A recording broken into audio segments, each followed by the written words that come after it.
Et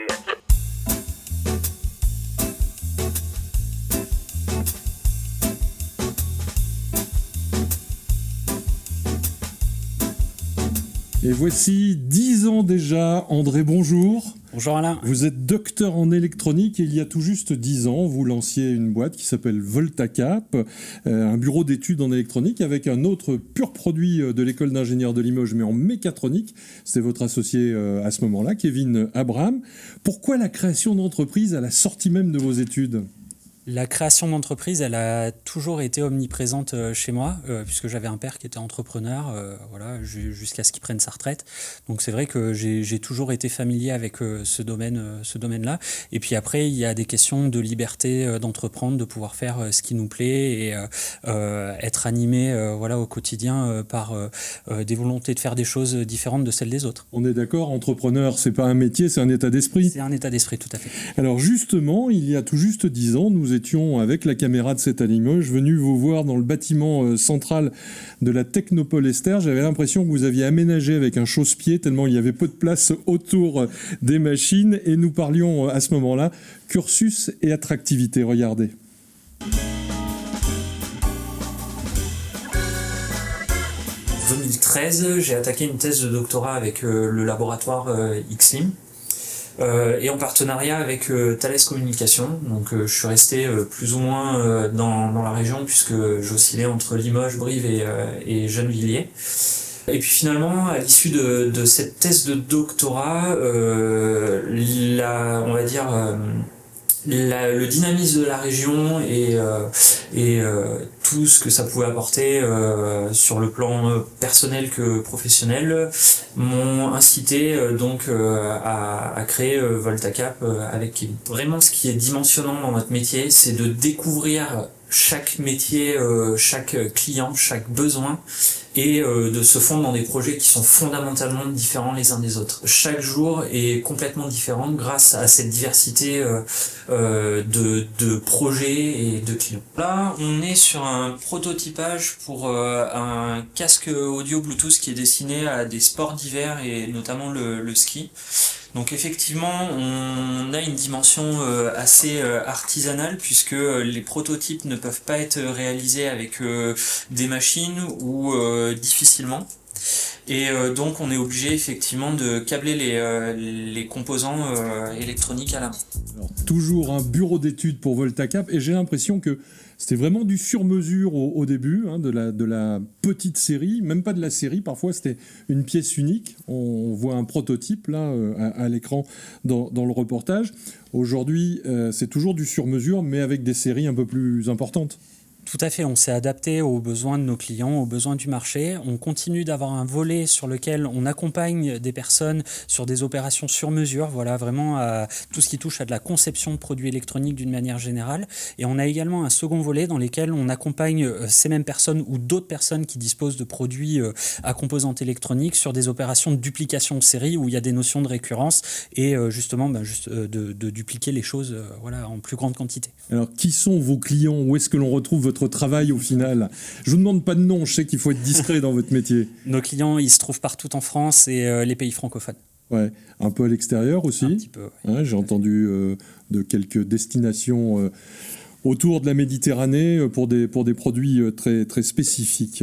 Le réseau, ça compte parce que j'ai l'impression que dès la sortie de votre parcours de formation, de votre cursus, vous avez constitué un réseau avec une première entreprise, une deuxième entreprise, et puis il y a un effet boule de neige et un peu de bouche à oreille qui se fait quand on a bien travaillé pour un client. Vous savez, le réseau, je pense que c'est quelque chose qui est parmi les choses les plus importantes dans la vie d'une entreprise. On ne peut pas continuer dans un monde tel qu'il est aujourd'hui, tel qu'il est façonné, à travailler tout seul dans son coin. On a besoin de se constituer des points d'appui, des repères, des partenaires, que ce soit des clients ou des fournisseurs d'ailleurs, des gens sur qui on peut compter, et tout ça, ça passe par le réseautage. Ouais, puisqu'on évite de nommer vos clients, j'imagine que c'est quand même difficile de faire état publiquement de leurs recommandations. Tout à fait, c'est quelque chose sur lequel on essaye de travailler, où on essaye de communiquer, voilà, de montrer les liens qui existent, etc. Mais parfois avec des contraintes de confidentialité, c'est pas toujours évident. À un moment, il faudra peut-être qu'on mette un bip, parce que je crois que dans le prochain reportage, on entend le nom d'un de ses clients. On était peut-être moins attentif il y a 10 ans déjà. Je vous propose de regarder ce nouvel extrait du reportage tourné il y a quelque temps dans votre laboratoire. Nos partenaires qui réalisent pour nous des logiciels donc d'interface homme-machine entre nos produits et l'utilisateur final. Donc ce partenaire-là est entré en contact avec la société Tagueilleur du groupe LVMH. Et en discutant avec son client, s'est rendu compte qu'il avait besoin de choses à développer en électronique et nous a recommandé auprès de cette personne-là. Puis de fil en aiguille, on en est arrivé à développer pour eux ce produit-là qui est en fait une station Bluetooth pour connecter des casques dans le domaine du chronométrage au niveau du ski.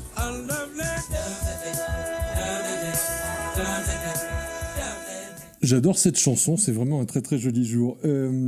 Sérieusement, la recommandation d'accord, mais il faut une force de vente. Comment est-ce que vous allez au-devant des nouveaux clients ? C'est une force de vente développée en interne ? Tout à fait. La force de vente chez nous, elle passe avant tout par un travail de veille technique et technologique pour se tenir au goût du jour et par des actions de communication, de marketing assez ciblées pour essayer de toucher les gens qui vont avoir besoin de ces nouvelles technologies d'une manière générale.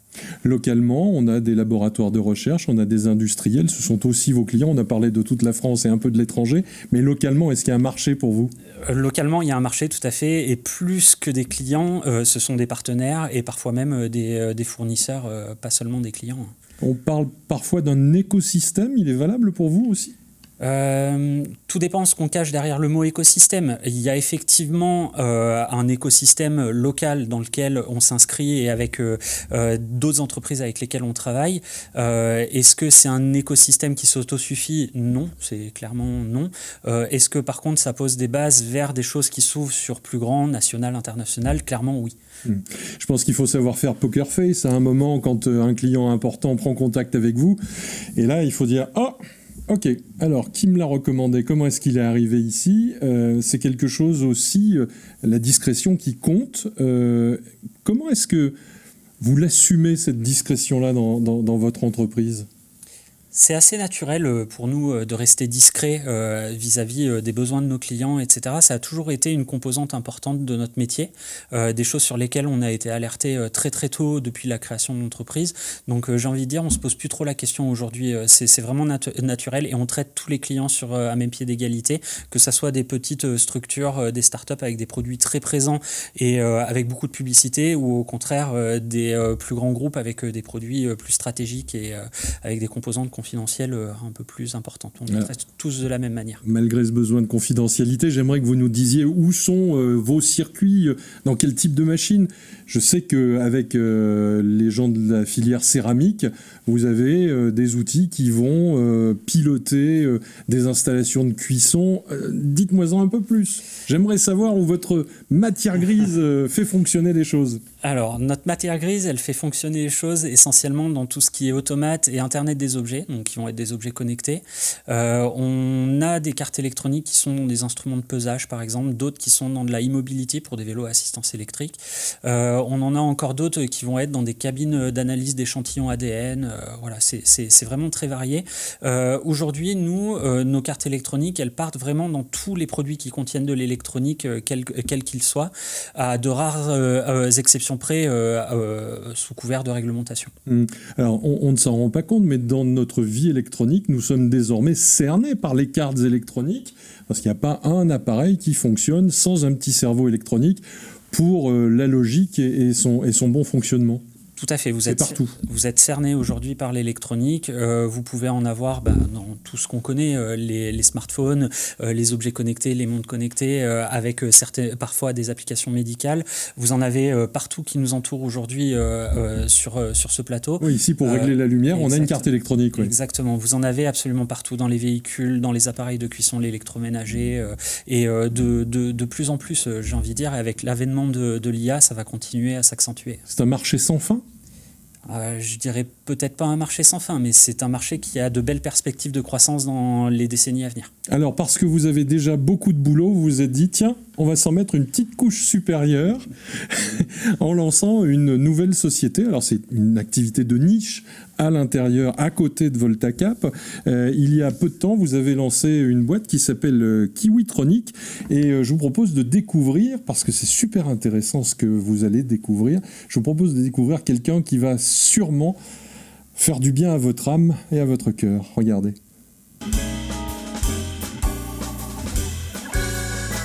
L'idée, elle est venue tout simplement parce qu'on avait des clients qu'on accompagnait, donc du coup chez Voltacap cette fois-ci sur des opérations de conception et de fabrication de cartes électroniques, qui sont venus nous voir avec d'autres produits qui existaient depuis un certain temps et avec des problématiques au niveau du SAV ou de la réparation. On s'est rendu compte que tout simplement il y avait un marché de la réparation. Elle ne s'entend pas forcément du point de vue financier, elle peut être sentimentale avec des appareils électroniques qui peuvent avoir plusieurs dizaines d'années et qui peuvent représenter un morceau du patrimoine de chacun. Quoi par exemple ? Par exemple des radios à lampe, des télés à lampe, des choses comme ça qui sont des objets qui peuvent avoir appartenu à des grands-parents, à des arrière-grands-parents parfois. Un attachement comme celui-ci aussi sentimental, permettez-moi de dire que ça me réjouit de voir un docteur en électronique sentimental. Cette activité-là, vous l'avez lancée avec l'envie justement de préserver un savoir-faire ancien et qui a accompagné à un moment ou à un autre notre vie. On parle de la radio des grands-parents, on parle d'une platine tourne-disque des années 70. Qu'est-ce qui a fait que derrière ce titre de docteur en électronique, il y a un petit cœur qui bat ? L'humain, tout simplement. Ouais. C'est touchant. Non, je pense qu'il faut qu'il y ait une prise de conscience aussi à un moment donné de la société de consommation dans laquelle on vit, où l'électronique est malheureusement relayée au rang de jetable, de moins en moins, c'est vrai, mais encore beaucoup trop.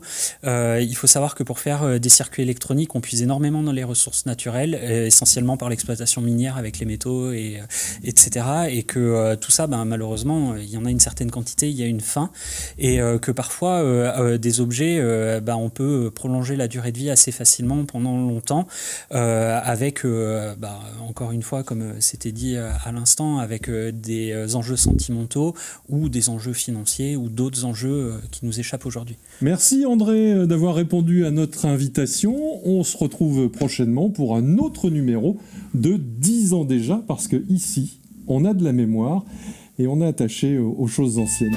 Merci.